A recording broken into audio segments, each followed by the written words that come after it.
Bakit nga ba ayaw umuwi ng mga karamihan ng ating mga OFW? Maraming tao ang nagsasabi, ang tagal mo na sa abroad, bakit hindi ka pa umuwi? At bilang isang ex-OFW, this is something I personally experienced. Akala ng iba kapag matagal ka ng taga-abroad, dapat ready ka nang umuwi. May malaking ipon, may sariling bahay at financially stable na. Pero ang hindi nila alam, minsan hindi dahil ayaw ng OFW umuwi, kundi dahil natatakot silang umuwi na walang ipon, walang plano at walang kasiguraduhan. Bilang dating OFW, naranasan ko rin yung pressure, pagod at homesickness at takot sa future. At sa video na ito, pag-uusapan natin ang real reasons kung bakit maraming OFWs ang hirap magdesisyon umuwi permanently, kahit pa miss na nila ang kanilang pamilya at ang Pilipinas. Welcome sa Waray Life Hacks. Kung bago ka sa channel na ito, layunin natin gawing simple ang mga bagay na akala mo komplikado, lalo na pagdating sa pera at buhay.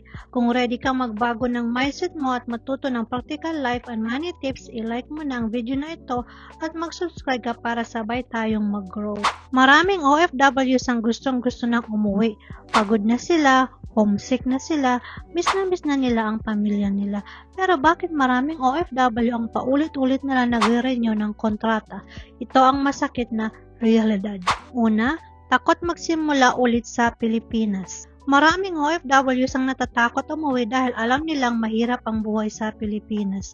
Mataas ang bilihin, mahirap humanap ng trabaho, mababa minsan ang sweldo. After years abroad, iniisip nila na ano ang gagawin ko pag uwi? Saan ako kukuha ng income?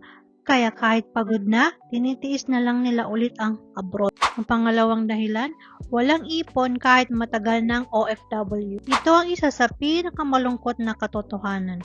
Maraming OFWs ang ilang taon na nagtatrabaho abroad pero walang sapat na savings. Bakit? Dahil padala dito, bayad utang, support sa pamilya, tuition, medical bills at kung ano-ano pa.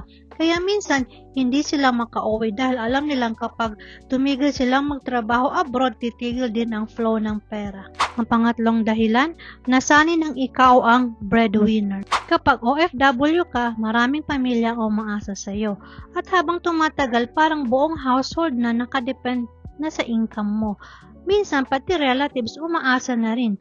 Kaya kahit gusto mo nang magpahinga, hindi mo magawa. Kaya iniisip mo, paano sila kapag umuwi ako? At ang pang-apat na dahilan, pressure na dapat successful ka pag umuwi ng Pilipinas. Ito yung hindi maintindihan ng iba.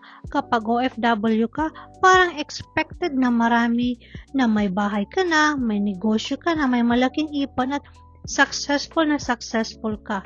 Kaya maraming OFWs ang nahihiyang umuwi ng ordinaryo lang. Takot sila sa judgment, takot sa mga tanong, ang tagal mo abroad, bakit wala ka pang bahay? Nasaan ang ipon mo? Minsan, pride rin ang pumipigil. Ang panglimang dahilan, masanay na sila sa buhay abroad. Ito real talk lang. May ibang OFWs, kasama na ako, na mas kampante na abroad kaysa sa Pilipinas. Base sa experience ko, hindi dahil ayaw ko nang umuwi sa sariling bansa, kundi dahil nasanay na ako sa sistema abroad.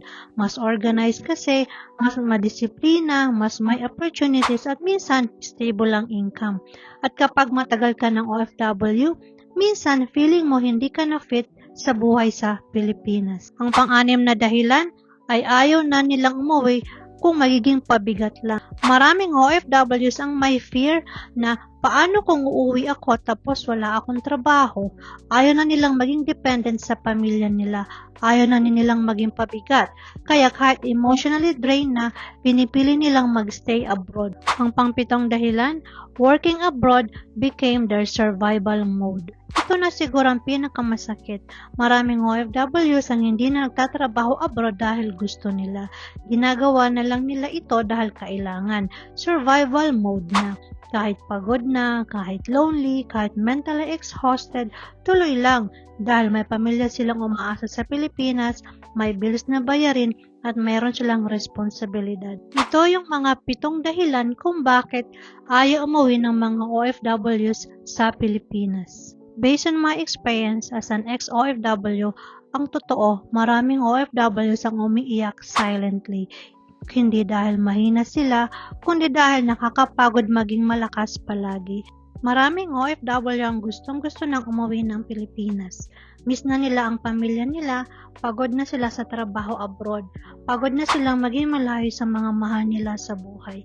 Pero ang totoo, marami sa kanila ang hindi makauwi, hindi dahil sa ayaw nila, kundi dahil natatakot sila.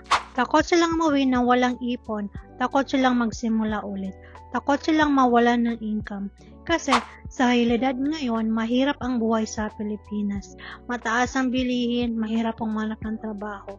At minsan, kahit matagal ka ng OFW, parang kulang pa rin ng ipon dahil halos lahat ng kinikita mo napupunta sa pamilya, bills, utang, tuition fee, at responsibilidad. Habang tumatagal kasi, nasasanay na ring nakadepend sa iyo ang pamilya. Ikaw ang breadwinner, ikaw ang takbuhan kapag may emergency.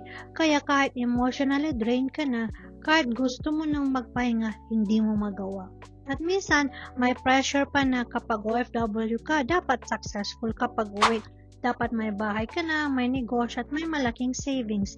Kaya maraming OFWs ang nahihiyang umuwi ng ordinaryo lang. Kaya kung may kakilala kang OFW, tandaan mo, hindi madali ang sakripisyo nila. At minsan, ang pinakagusto lang nila ay makauwi ng may peace of mind at hindi na kailangang umalis ulit. Kaya sa lahat ng OFWs na nanonood ngayon, kung pakiramdam mo pagod ka na, valid yan. Kung gusto mo nang umuwi pero natakot ka, valid yan.